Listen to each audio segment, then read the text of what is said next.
Hi, as you can see, it is a new season. Here in the Northeast, the weather is finally turning a little colder.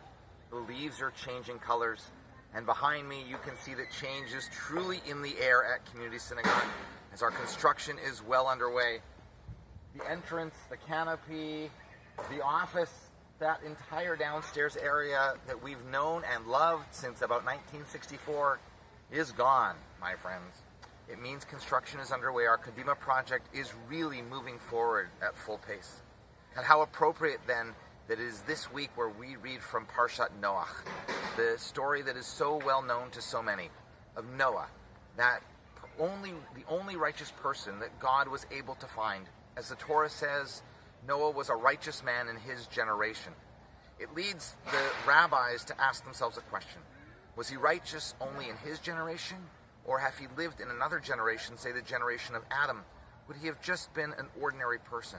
In other words, was he the best apple in a really rotten bunch because the world was filled with violence, as the Torah says? Or if he had lived in Abraham's time, he truly would have been considered a righteous person. And the rabbis of the Talmud go back and forth and back and forth. And like every Jewish argument, they just continue to ask questions and they continue to argue. Well, the point is that Noah was ultimately, he was a builder. Noah built an ark. It was 50 cubits by 30 cubits by 20 cubits. And Noah understood that building that ark meant that he had to save the world. He had to bring animals on that ark so that they could then repopulate the world. So too, in some ways, I feel like we're saving Community Synagogue here. Yes, we are absolutely destroying it to renovate it, but we're going to be saving it and allowing it to thrive for the next generation. So that that next generation of Jewish people who are here in this part of the world will be able to truly enjoy being Jewish. They will truly understand what it means to be part of a caring and meaningful community.